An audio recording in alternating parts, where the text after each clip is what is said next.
Naaf jiraachisa lubbuu namaa nan boqodhaa yoon si waame hamma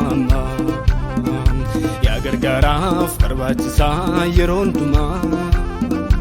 ani kufu maqaa kee faarsee inkufamu maqaan kee kanaaf amma waama akka keetti gooftaa koo eenyuun naaf amanama innufamu maqaan kee kanaaf amma waama akka keetti Yesuus koo eenyuun naaf amanama inkufamu maqaan kee kanaaf amma waama akka keetti gooftaa koo eenyuun naaf amanama innufamu maqaan kee kanaaf amma waama akka keetti gooftaa koo eenyuun naaf amanama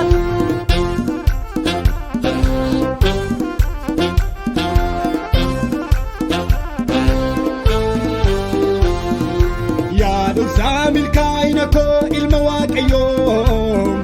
sinsinniisu kan keen dagadhu ani yoomiyoo yaadoksaa milkaa'ina koo ilma waaqayyoo sinan beeka kan keen dagadhu ani yoomiyoo nan beeka sababa koof jettee hafuura dhibbisu isaa olitti ergite nan beeka isaa tuffattee akkan ijaa baasuuf dibbee na muusistee nan beeka wal yaadis dheeratee guddatus furdatus quufni yaabee mataa nan beeka itti na dabarsaa morma sarraa kuteen bosonatti gataa kan na jechisiisu dhugaan hafuura kee boojuu natti geessanaan keessa koo galee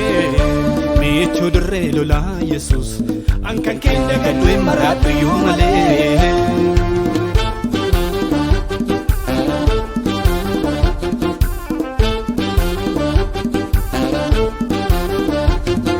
milkaa'inni koo sumaan naaf ta'e garuu kun nama baay'eef gaaffiidha dandeetti sammuuf yaada koo miti karaan oneesiif silaa daandiidha eenyu waamenaa dhageessifataa utuu ati naaf hin jirtu ta'e iddoon hidhamee du'uuf turetti wabinaaf ta'uuf sinarraan bahee Yesuus sinarraan bahee Yesuus sinarraan bahee karaan koo si'ii dhugaan koo jireenyi koo si'ii milkaa'uun koo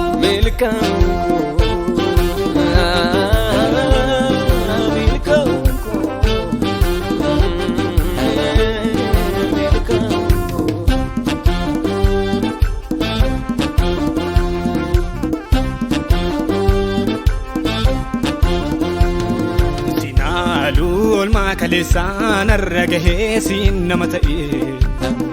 otoo ani afaan qabbeeyyuu gochaan kee ofimaa anarra bahee dhugaadha yaadaa koo eenyunaan eeguu bakka kee bu'ee yeessoo koo eenyuree kan na jaallatee akka kee du'ee nan beeka faaranatti tuleenyu wajjin deemee akkanarra gahee nan beeka biyyaa muddama koo harkanitti hidhadhee qabbee lafaa ka'ee nan beeka laas irratti abiddi bishaan immoo karaa nan beeka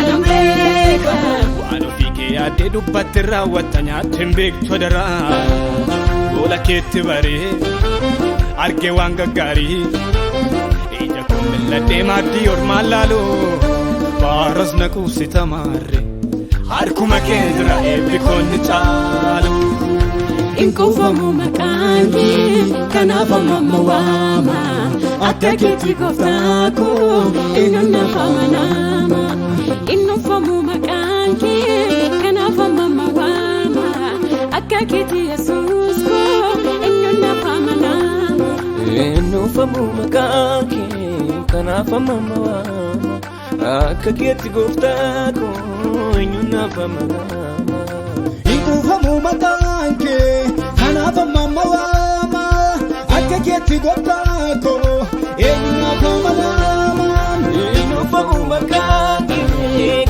mama wama